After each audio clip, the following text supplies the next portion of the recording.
I'm not 5 feet even yet. My name is Yuridia Loera. I'm undocumented and unafraid, and I'm also queer and unashamed.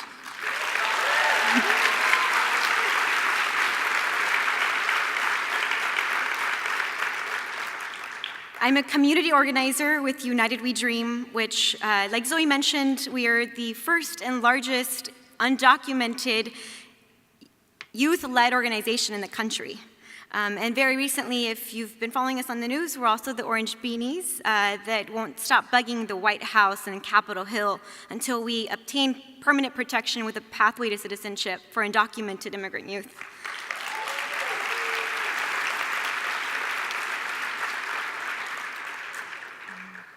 This country is my home, but I was born in Mexico, in Sonora, Mexico, 20 years ago. At the age of 2, my family and I made the difficult decision to move to this country. You see, we'd previously lived in a house that was made up of cardboard, and my parents envisioned more for their children. I'm not sure, however, that they ever expected the journey and fight that would follow us from simply seeking a better life and dignified treatment in this country. The first time I can remember being exposed to discrimination was in grade school by my teachers who isolated me and punished me because of my origin country and the different way in which I spoke and the color of my skin. It wasn't just tough, it made me stand out. And the last thing that you're encouraged to do when you're an undocumented immigrant of color is to stand out. So I did the best that I could to hide that part of who I was. And I also hid another part of who I was, my sexual identity. When I was 5 years old, I had my first crush on a girl, but I knew that I could not tell anybody about it, and so I didn't. And as I grew up, I became increasingly aware of the systems in education, in our government, in our law enforcement that conspired against who I was, my identities, and my existence in this country.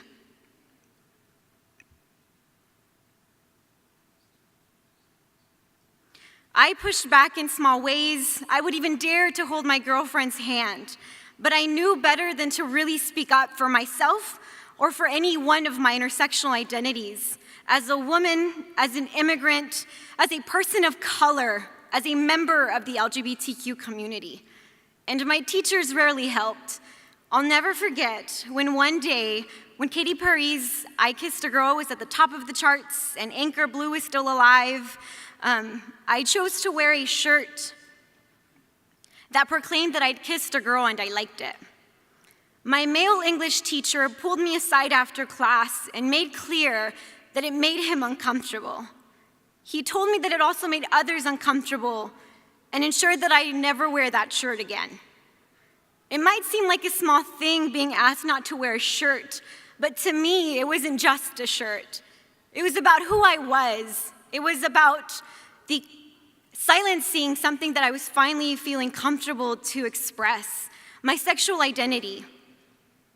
My immigration status, it was something that I'd been trained to protect, that I felt needed to be silenced too, and the queer part of me that would stay silent. And my experience as a woman at this time, there should be no doubt that we are told to stay quiet, to not upset others, to worry about their comfort first, and to never ever whisper the words, "me too." The man who raped me, I thought he was my friend at the time. He knew that I was queer and I had made that clear to him. But he felt that he could still get away with assaulting an undocumented queer mujer of color. And that's on him, but that's also because of the way that this government is set up and stacked against people like me.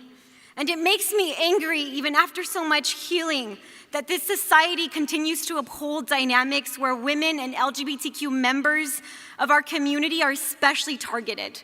And I will not be a passerby like those who passed by me.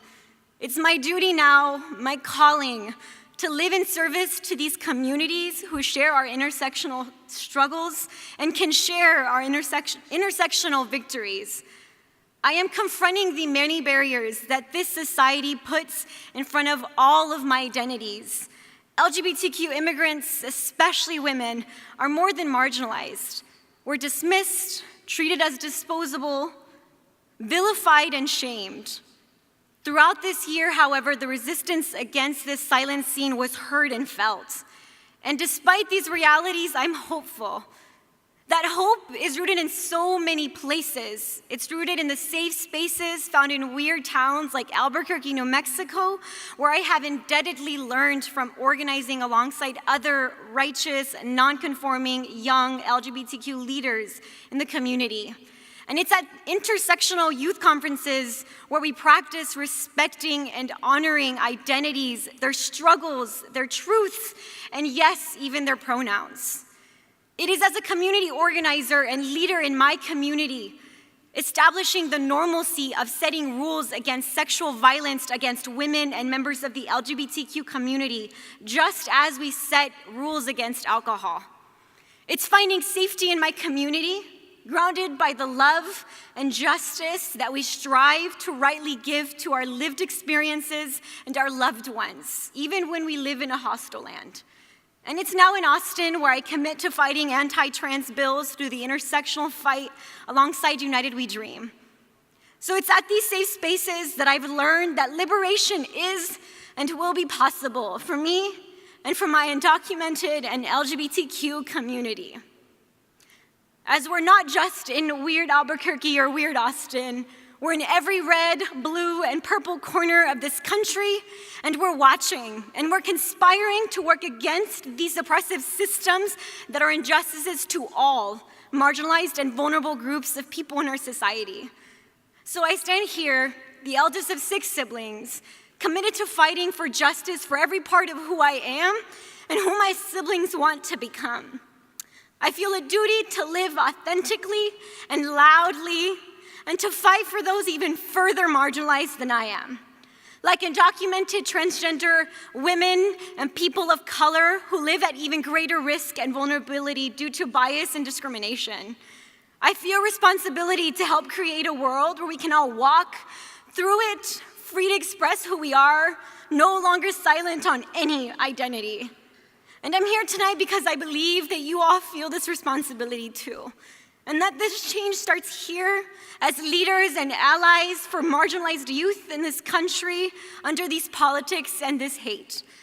You're all ready to take a step, that step of being a proactive advocate for the youth who are most vulnerable in this society, who can't yet express or exercise their voice.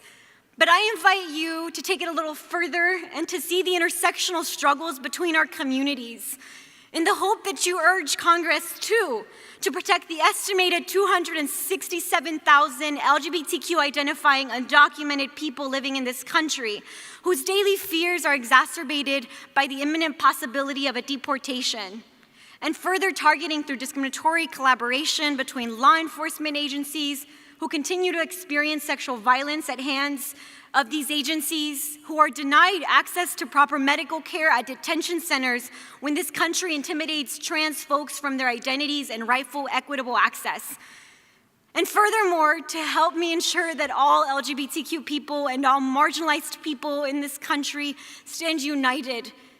And that's by demanding, alongside United We Dream, for a DREAM Act now that will not inflict more pain onto our communities, that doesn't encourage more racial profiling, targeting of African migrants, and especially punishing and destabilizing our families.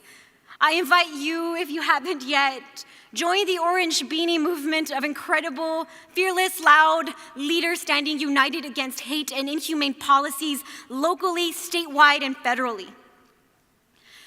And I'd like to end with a verse from a recently discovered poem by the stately Lucille Clifton. It's a grounding reminder for me and youth watching The young people who many feel they cannot come out of the shadows or any other social confinement as they grapple with their identities and cultures and systems that try to undo them. Lucille wrote, "Come, celebrate with me that every day something has tried to kill me and has failed." Thank you.